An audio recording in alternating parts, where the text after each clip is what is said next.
My daughter handed me a list, a printed list, 3 pages long. On it were instructions for how to care for my own granddaughter. Wake windows, feeding times, number of minutes she could cry before I was allowed to pick her up, approved snacks, approved words to say, approved tone of voice. I read the list in the car before I went inside, and I laughed. Not a happy laugh, a sad, hollow, I can't believe this is my life laugh. Because I had raised her, I had held her when she cried, I had rocked her to sleep 1,000 times, and now she was giving me a manual to love her child. I wanted to say something. I wanted to say, "Sweetheart, I raised you, and you turned out fine."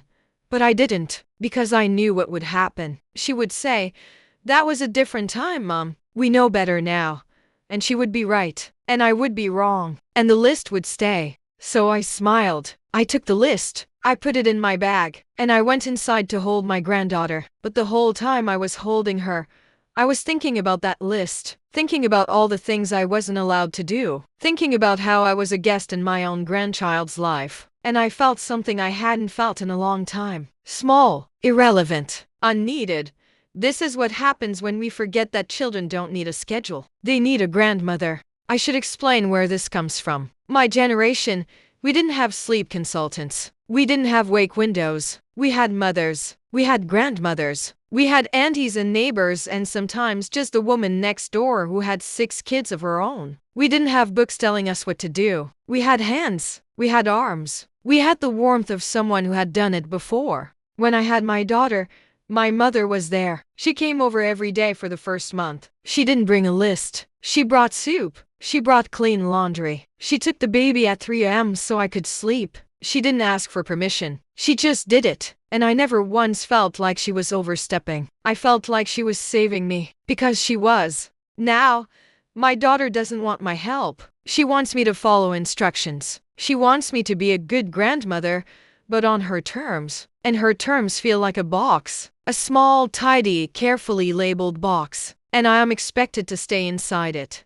I know what the experts say. They say routines are important. They say babies need structure. They say consistency creates security. And they are not wrong. They are just incomplete. Because they forgot one thing. Security doesn't come from a schedule. Security comes from knowing that when everything falls apart, there is someone who will catch you. And schedules cannot catch anyone. Grandmothers can. Let me tell you a story. When my daughter was 3, she got sick. Really sick. Fever of 104. She was crying and shaking, and nothing I did could comfort her. I held her all night. I didn't sleep. I didn't eat. I just held her. She vomited on me 3 times. I didn't care. I just held her. I took her to the doctor the next morning. The doctor said, "She'll be fine. You did the right thing. Sometimes they just need to be held." That was her prescription, not medicine. Holding. Now imagine that doctor said, "Ma'am, you need to follow a schedule. You can only hold her for 5 minutes every 2 hours. You need to let her self-soothe." I would have laughed in his face. Because when a child is in crisis, schedules don't matter. What matters is that someone is there. Someone who will not leave. Someone who will catch them when they fall. That's what grandmothers do. We catch. We don't need a manual for that. We have been doing it our whole lives. I've been thinking about the word village. Everyone says it takes a village to raise a child. But what does that really mean? It means a child is surrounded by people who love them. Not just the parents, grandparents, aunties, uncles, neighbors, the lady who runs the corner shop who gives them a lollipop, the teenage girl who babysits and lets them stay up too late. All of them, together, they form a net. And that net is the village. But somewhere along the way, we decided the village was too messy. We decided we could do it alone. We decided experts knew better than grandmothers. And we started building walls. We stopped letting the village in. We stopped letting grandmothers help. And I understand why. I understand the fear, the anxiety, the feeling that if you don't control every single thing, something terrible might happen. I had that fear too. When I was a young mother, I wanted to do everything perfectly. I wanted my daughter to be happy and healthy and never hurt. I wanted to be in control. But here is what I learned. Control is an illusion. You cannot control everything. You cannot protect your child from everything. And if you try, you will drive yourself crazy. You will also push away the very people who could help you. I know because I almost pushed my mother away. I was so anxious, so determined to do everything right. I would correct her. Mom, don't hold her like that, Mom. She needs to be fed at exactly this time, Mom.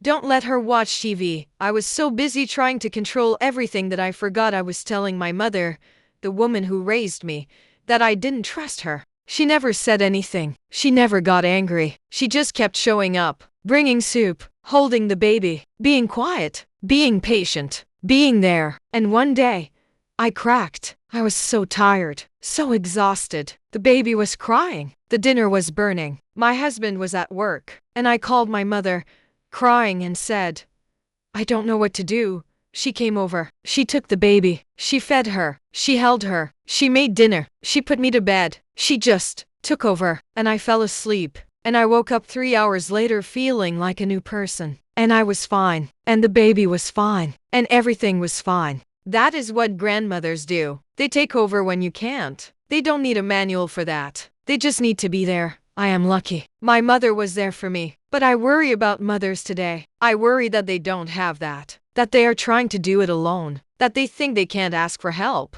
That they think asking for help means they are failing. That they have pushed away the village because it didn't fit their schedule. And I worry about grandmothers. I worry about the ones who sit in their quiet houses with soup on the stove and no one to eat it. I worry about the ones who see their grandchildren only on holidays because the parents are too busy. I worry about the ones who have given up trying. But I am also the grandmother who is not giving up. I am still showing up. I am still making soup. I am still holding the baby, even when I am told don't pick her up, because I know something the experts don't. I know that a grandmother's love is not a schedule. It is not a routine. It is not a perfectly timed nap. It is something messier, something older, something that cannot be printed out on 3 pages. It is the feeling of being safe. It is the feeling of being held. It is the feeling that no matter what happens, someone is there. And that is what children need. Not a schedule. A grandmother. A real one. Imperfect. Messy. Too old-fashioned. With too many opinions. And too much love. That is the village. That is the net. That is the secure base. This is secure base. A place for real parents, real grandparents, and real messes. And let me tell you this. If a child knows one thing in their life, let them know this. There is a grandmother who loves them without condition, who will catch them when they fall, who will not follow a schedule to show them love. That is the most secure base in the world. And if you need my permission to ignore the list, to throw away the manual, to just be the grandmother you were born to be, I am giving it to you right now. Put down the list, pick up the baby, and just hold them. That is enough. That has always been enough. That will always be enough. I would love to hear your stories. In the comments below, tell me what your grandmother taught you that no book ever could. And if this story resonated with you, please hit subscribe, because this is where we talk about the real things. The things that schedules can't fix. The things that only love can. Thank you for listening. Now go call someone you love. And if you have soup in the fridge, bring it over. That is what grandmothers do. And that is what the world needs more of.